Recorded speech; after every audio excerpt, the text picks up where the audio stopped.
예, 오늘 본문은 크게 두 부분으로 나눌 수 있을 것 같습니다. 먼저 예수님이 귀신 들려 둥굽은 한 여인을 치유하시는 장면이 소개되고 있고, 또 바로 이어서 하나님 나라에 대한 예수님의 비유를 소개하고 있습니다. 우리는 언뜻 이 둥굽은 여인의 치유와 하나님 나라가 과연 어떤 연관성이 있지? 라고 질문을 할 수 있을 것입니다. 그런데 전반부 이 둥굽은 여인에 관한 일화가 끝나면서 바로 이어지는 하나님 나라에 관한 비유를 연결하고 있는 접속사는 그러므로입니다. 즉, 전반부의 둥굽은 여인의 치유 사건과 곧이어 예수님이 설명하시는 겨자씨와 누룩을 통한 하나님 나라의 비유는 상호, 인과관계로 연결되어 있음을 알 수 있습니다. 그렇다면 이 둥굽은 여인의 일화와 하나님 나라의 비유는 과연 어떻게 연결되었을까요? 우리 먼저 이 둥굽은 여인의 치유 사건을 살펴보십시다. 어느 안식일에 예수님이 한 회당에 가셨습니다. 그리고 그 회당에서 가르치고 계셨습니다. 그런데 그 회중 가운데 한 사람의 이목을 끄는 모든 사람들의 이목을 끄는 한 여인이 있었습니다. 여인은 귀신 들려 오랜 기간 동안 허리를 펴지 못해 등이 굽어 있는 사람이었습니다. 마을 사람들은 여인이 왜 그 병에 걸려 허리를 펴지 못하는지 이미 알고 있었던 것 같습니다. 오늘날로 치자면 이 여인은 영적, 심리적 원인, 즉 시민성 육체질환에 18년 동안이나 시달리고 있었던 것입니다. 그녀의 영적 심리적 원인이 귀신, 즉 악한 영이라는 사실을 증명이라도 하듯이 여인은 그 귀신의 위세에 눌려 허리를 조금도 펴지 못하고 있었습니다. 아마도 오늘날로 치자면 여인은 18년이라는 아주 오래전 시기에 누군가에게 장기간 언어적 혹은 비언어적 혹은 폭력적 학대를 당했을 것입니다. 그리고 결국 이 폭력적 학대로 유린된 여인의 마음은 이제 그녀의 몸의 신체화 현상, 즉 굽은 등의 모습으로 드러났던 것입니다. 그래서 그녀는 자신의 억눌린 감정만큼이나 허리를 펴지 못한 채 똑바로 서지 못하고 그 악한 영의 지배를 받고 있었습니다. 그래서 이 가여운 여인은 회당에서 회중을 가르치고 계시던 예수님의 눈길을 끌었던 것입니다. 본 복음서의 저자는 이 여인을 다음과 같이 묘사하고 있습니다. 18회 동안이나 귀신 들려 앓으며 꼬부라져 조금도 펴지 못하는 한 여자가 있더라. 앓으며 꼬부라져 조금도 펴지 못하는 한 여자. 누가의 이 묘사는 예수님의 관심이 과연 어디에 있는지 잘 표현하고 있습니다. 그것은 악한 영의 지배하에 있는 사람들을 향한 예수님의 관심과 사랑을 그대로 반영하고 있습니다. 우리는 이 순간 회당 안에서 벌어지고 있는 암묵적인 주도권 싸움도 또한 느낄 수 있었습니다. 지금 이 자리에는 안식일 회중 모임을 주관하는 회당장이 함께 앉아 있었습니다. 그런데 모든 사람들이 시선은 이 회당장이 아니라 이들을 가르치고 계시는 예수님께 쏠렸습니다. 그러다 보니 예수님과 회당장, 이 두 사람은 서로 대척점에 서서 팽팽히 맞서는 어색한 상황임을 알 수 있습니다. 고대의 이스라엘 마을 공동체에서 예수님과 같이 영적으로 탁월한 인물이 마을의 공공기관인 회당에서 그 사람의 진면모를 드러낸다면 지역 마을 공동체의 권력체계에 혼란을 불러올 것은 분명했습니다. 그럼에도 불구하고 예수님은 머뭇거림 없이 여인을 불러서 말씀하십니다. 여자여, 당신이 당신의 병에서 놓였습니다. 그리고 여인의 허리에 안수하시니 곧바로 여자는 허리를 펴고 하나님께 영광을 돌립니다. 순식간에 이루어진 이 일, 예수님의 말씀 한마디, 손길 한 번에 여자의 허리가 펴집니다. 이를 목격한 회당장은 자신의 입지가 궁색해짐을 느끼며 율법 뒤에 숨어 자신의 분노를 회중에게 공개적으로 드러냅니다. 본문 14절 말씀입니다. 회당장이 예수께 안식일에 병 고치시는 것을 분내어 무리에게 이르되 일할 날이 엿새가 있으니 그동안에 와서 고침을 받을 것이요 안식일에는 하지 말 것이니라. 이 장면이 의미하는 바가 무엇입니까? 그렇습니다. 그리스도의 현존, 그분의 권능의 현장에 대한 악한 영과 그 영에 포섭된 하수인들의 반응입니다. 동시에 하나님 자녀들의 반응입니다. 예수님이 여인의 등에 안수하셔서 굽어진 등이 펴지는 이 경이로운 현장에서 회당장의 굳은 표정은 더욱 일그러졌을 것입니다. 지금까지 자신의 지배하에 있던 그 회당이 이제 자신의 지배력으로부터 풀려나고 있기 때문이었습니다. 하지만 그는 떳떳하지 못하게도 자신의 감추어진 속내를 드러내지 못하고 율법의 포장 뒤에 숨어 그 불편한 심기를 표출하고 있습니다.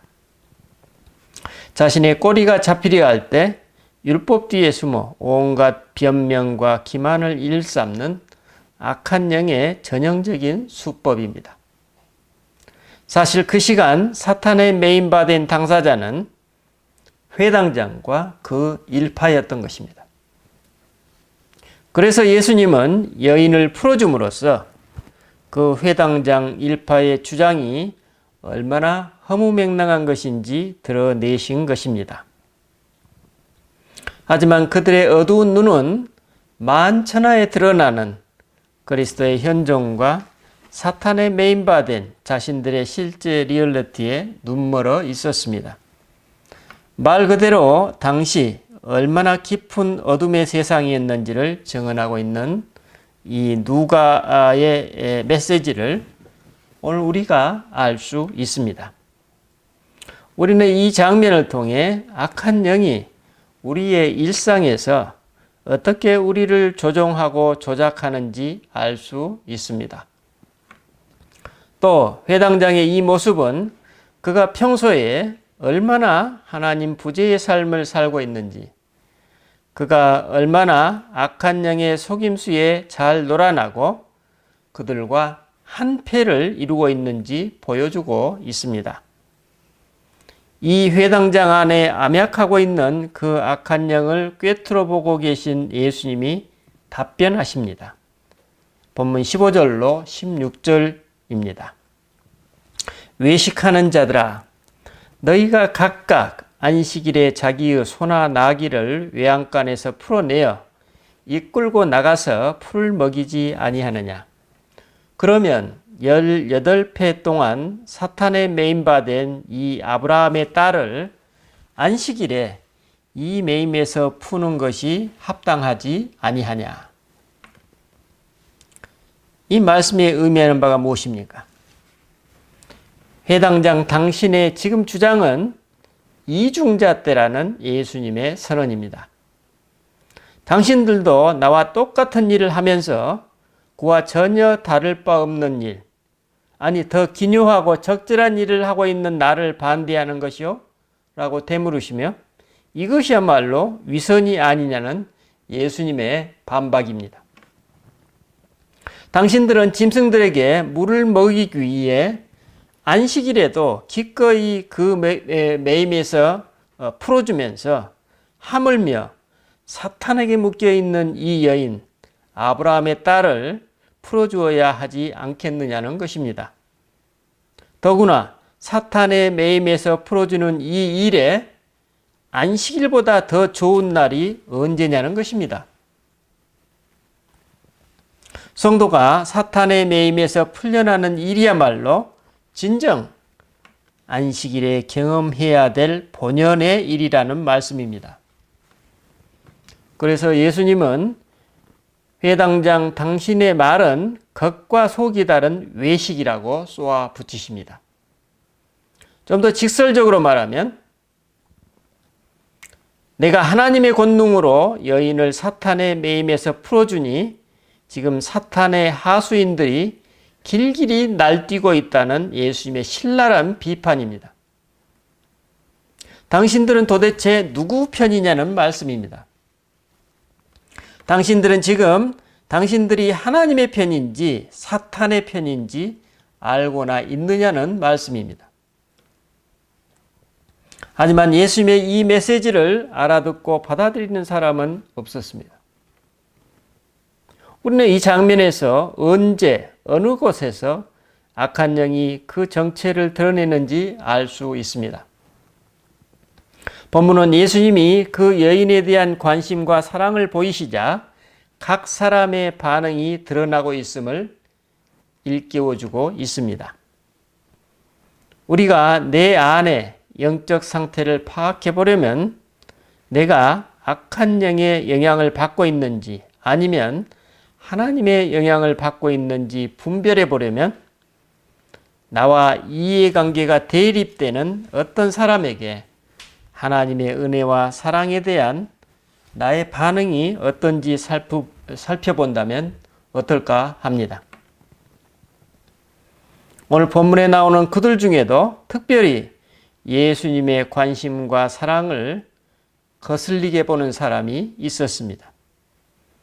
이는 귀신 들려 등이 굽은 그 여인뿐 아니라 그들 안에도 악한 영이 암약하고 있음을 반증하고 있습니다. 아니 오히려 더 위험한 것은 여인을 지배하고 있는 보이는 가시적인 악한 영이 아니라 지극히 정상적인 사람들 안에서 보이지 않게 숨어 있는 악한 영이었습니다. 당시 이 사실을 꿰뚫어 보고 있는 사람은 정말 없었습니다.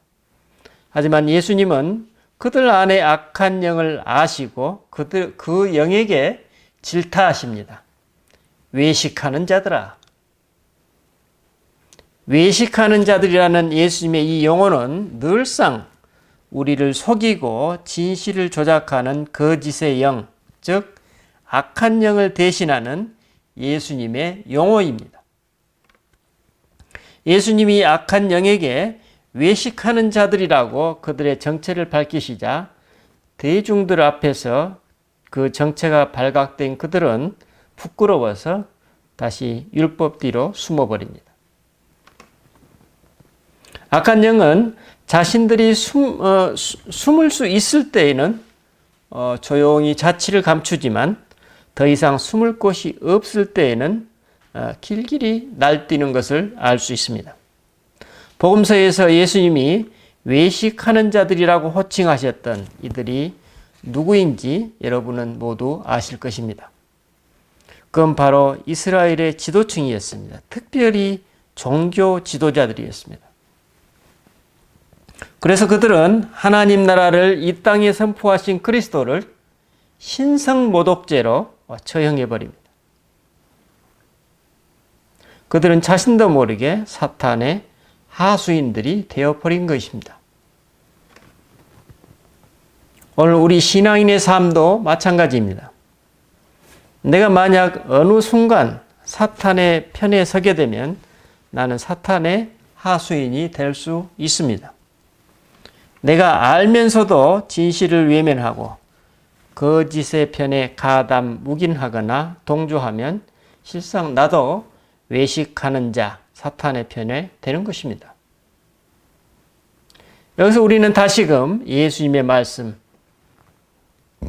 18회 동안 사탄에게 매임받은 이 아브라함의 딸을 안식일에 이 매임에서 푸는 것이 합당하지 아니하냐에 주목해야 할 필요가 있습니다. 18회라는 말은 오랜 기간을 의미합니다.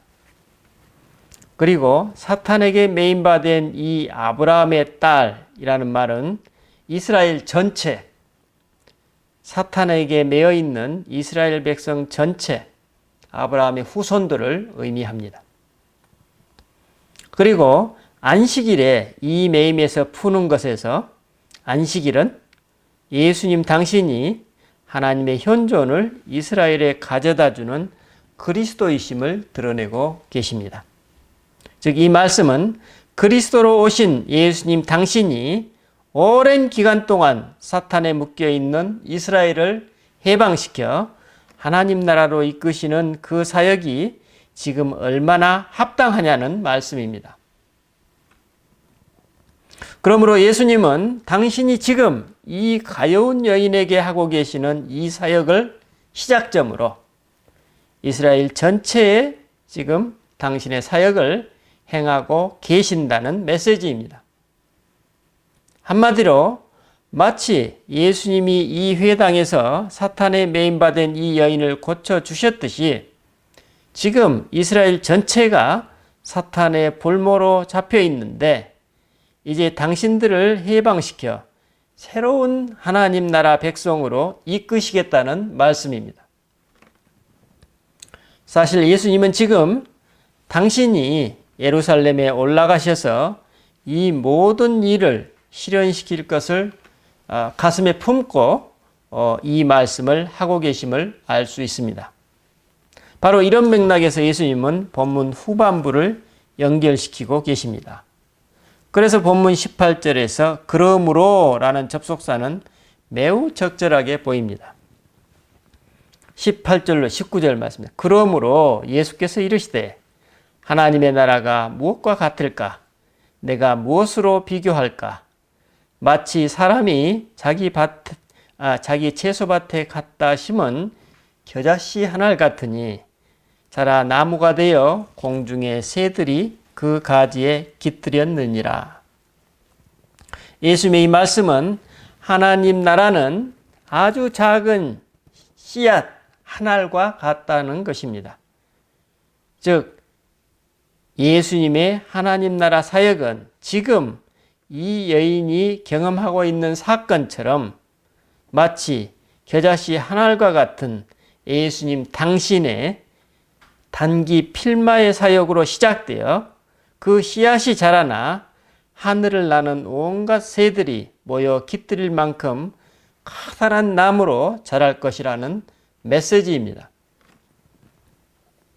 어느 안식일에 한 회당에서 일어난 이 한 번의 이적이 도대체 이스라엘 전체가 해방될 하나님 나라와 무슨 상관이겠느냐라는 질문을 할 수 있지만 예수님 한 분으로 인해서 뿌려진 이 씨앗이 과연 어떤 모습의 결과에 이를지 아무도 알 수 없다는 것입니다. 예수님의 이 메시지는 오늘 우리에게도 똑같이 작용하고 있음을 일깨워주고 있습니다. 왜냐하면 2000년 전에 그 그리스도께서 오늘 이 시간에도 똑같이 우리 각 성도와 함께하고 계시기 때문입니다. 오늘 혹시 우리 가운데 나 한 사람, 소시민의 미약한 역량으로 무슨 의미 있는 일을 할 수 있을까? 내가 이 나이 먹고 이제야 무슨 일을 할 수 있을까라는 자조 섞인 회의를 혹시 하고 계시지는 않습니까? 여러분, 하지만 그렇지 않습니다. 그렇다면 우리는 오늘 복음을 잘못 이해하고 있는 것입니다. 제가 늘 말씀드리듯이 우리 신앙에서는 그 한 사람이 중요합니다. 그리고 그 때가 언제가 되었든 그 때가 하나님의 시간이면 됩니다. 왜냐하면 하나님은 항상 그 한 사람을 하나님 당신의 때에 부르셔서 사용하시기 때문입니다. 오늘 본문에 예수님께서 이 말씀을 하시는 것은 바로 그리스도의 영 안에서 그분의 영과 함께 살아가는 사람들이 모두 오늘 본문에 예수님과 같은 잠재성을 염두하고 계심을 알 수 있습니다. 그래서 그리스도께서 한 인간으로 오신 것입니다. 그래서 연이어 20절로 21절에 보면 예수님은 그 하나님 나라가 어떤 방식과 양태로 퍼져갈 것인지 알려주고 계십니다. 또 이르시되 내가 하나님의 나라를 무엇으로 비교할까? 마치 여자가 가루 서말 속에 갖다 넣어 전부를 부풀게 한 누룩과 같으니라 하셨더라. 즉 하나님의 나라는 반죽 속의 효소인 누룩처럼 사람들의 눈에 보이지 않게 사람들이 알아차리지 못하는 방식으로 확산될 것이라는 말씀입니다. 밀가루 반죽 속에 넣을 누룩처럼 보잘것없이 보이는 이것으로 무엇을 할 수 있을까 싶지만 실상 밀가루 반죽은 곧장 부풀어 오르게 됩니다. 비록 예수님이 오늘 한 회당에서 어느 여인에게 행하신 이 한 번의 치유 사건이지만 이 한 번의 사건으로 인해 한 사람이 사탄의 속박에서 풀려났듯이 이제 이 해방의 행렬은 연쇄 반응으로 확산되어서 마치 누룩처럼 온 세상을 뒤덮게 될 것이라는 엄청난 선포를 예수님이 지금 하고 계시는 것입니다. 예수님의 이 엄청난 선포는 예수님 당시에 그랬듯이 너무나도 정상적이고 정말 멀쩡한 사람이 사탄의 하수인이 될 수도 있고 또 지극히 작은 이름 없는 소시민이 하나님 나라의 씨앗으로 쓰임받을 수 있음을 오늘 우리에게 일깨워주고 있습니다. 그리고 이 두 가지 유형의 사람이 이 세상에 살고 있는 모든 사람들에게 열려 있음을 오늘 우리에게 알려주고 있습니다. 여러분 오늘 말씀에서 하나님 나라와 사탄의 편을 가르는 기준이 어디에 있었습니까? 그렇습니다. 오늘 내 삶의 구체적인 현장 속에서 그리스도를 통한 하나님의 선과 그분의 사랑에 대한 내 자신의 반응이 어떤가입니다. 참으로 평범한 기준이지만 우리 모두를 정신이 바짝 들게 하는 기준입니다. 우리의 영적 상태에 따라 또 그에 어떻게 반응하고 응답하는지에 따라 순간순간 나의 선택에 따라 하나님 나라와 사탄의 나라가 갈리기 때문입니다. 이는 우리 일상의 매우 실제적 영역에서 빈번하게 또 경험되기 때문입니다. 사소한 부부싸움에서 또 가까운 친구 관계에서 혹은 직장인으로서의 비즈니스 영역에서 우리는 이 선택의 순간을 맞곤 합니다. 그리고 이 선택들이 누적되어서 우리 인생 여정을 물들이게 됩니다. 어떤 분의 이야기입니다. 그분은 나이가 젊은 나이에도 불구하고 늘 죽고 싶었다고 했습니다. 심지어 암에 걸렸는데도 그 병에서 낫고 싶지 않았다고 했습니다. 오히려 기뻤다고 했습니다. 그분에게는 삶이 무서웠기 때문입니다. 그래서 그 연유를 살펴보기 위해서 어린 시절부터 차분히 자기가 살아온 삶을 기도해 보았습니다. 그런데 가장 기억에 남았던 사건은 그분이 6살의 어린 아이였을 때 어두운 화장실 속에서 홀로 자신을 학대하다가 기절했던 모습이었습니다.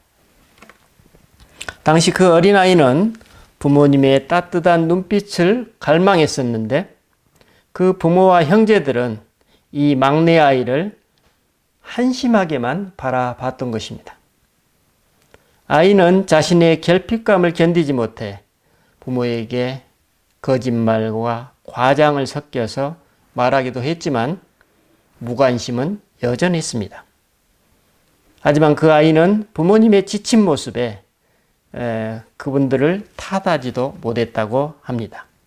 탓을 하면 그마저 남아있는 조그마한 사랑마저도 걷어갔던 것입니다.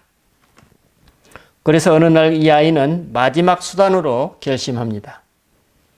아이는 부모님을 원망하는 대신 자신의 의식을 삭제하기 위해 어두운 화장실로 들어가 나오지 않았습니다. 누군가가 자신을 돌봐주기 위해 데리러 오리라 기다리면서 어두운 화장실에 있었지만 아무도 자기를 데리러 오지 않았습니다. 이 아이에게는 참으로 충격이었습니다. 가족들로부터 투명인간 취급을 받은 이 아이는 순간 이제 기절해 버립니다. 그런데 문제는 그 사건 이후에도 그 아이를 대하는 가족들의 태도가 변하지 않았다는 것입니다. 부모님은 여전히 그 아이에게 눈길 한번 주지 않았습니다. 아이는 오히려 유별나다는 차가운 핀잔만을 들었다고 합니다. 그래서 아이는 이번에는 나를 찾아오겠지 생각하며 또다시 어두운 화장실로 들어갑니다. 하지만 그 결국은 매번 똑같았습니다.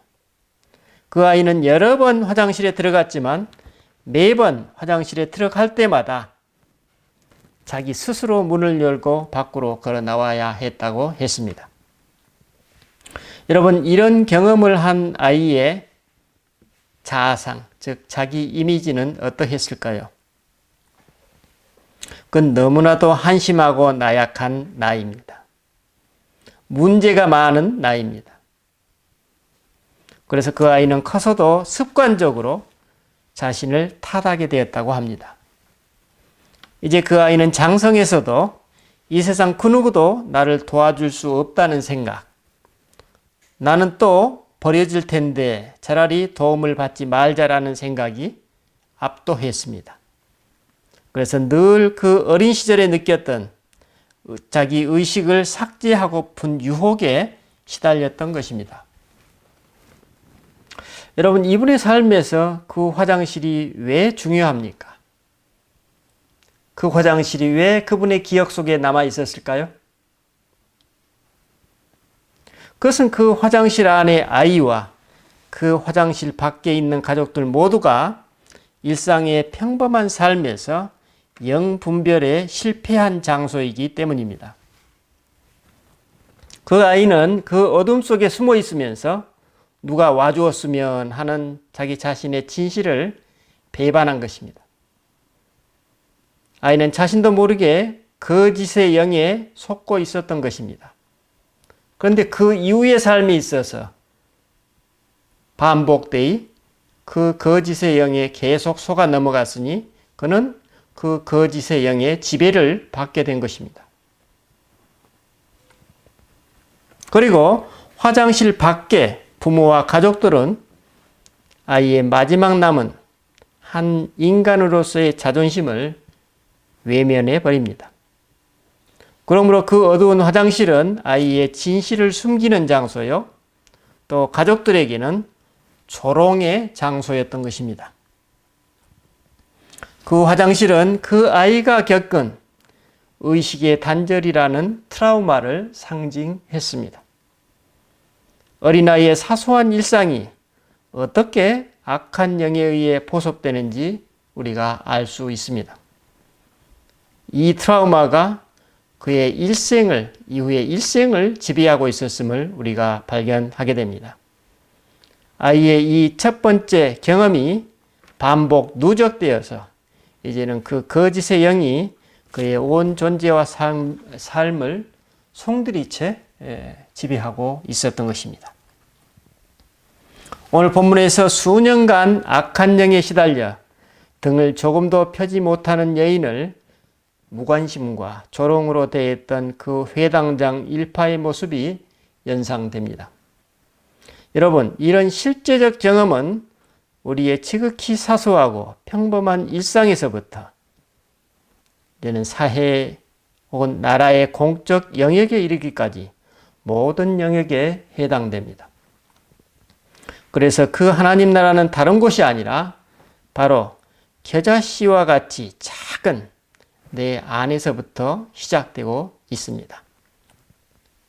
여러분, 오늘 나는 평범한 일상에서 하나님 나라와 악한 영을 어떻게 분별하고 있습니까? 한 주간 또 잘 분별해보고 기도하시는 은혜가 함께 하시기를 바랍니다. 기도하십시다. 주님, 우리는 우리 일상에서 참으로 사소한 부분들이 그 사소한 부분에서 내가 갖는 태도가 어떠하느냐에 따라서 혹은 내가 살아남기 위해서 내 진실을 배반했을 때 과연 그 결과가 어떻게 되는지 함께 나누었습니다.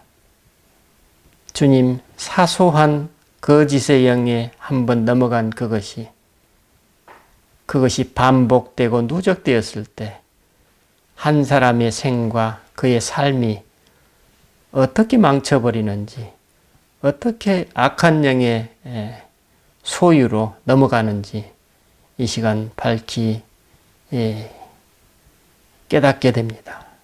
그런 사람들, 그런 우리들을 위해서 주님께서 우리에게 오셨다고 오늘 말씀하십니다. 그런 우리들을 해방시키고 그런 우리들을 해방된 우리가 살아가는 나라가 바로 하나님 나라라고 주님께서 말씀하십니다. 주님, 우리가 우리의 이 세상의 삶 속에서 늘 주님의 나라를 선택하고 주님과 함께 동행하면서 하나님 나라를 더욱 온전히 누리는 그런 복을 누리게 하옵소서. 감사드리고 우리 주 예수 그리스도 이름으로 기도드립니다. 아멘.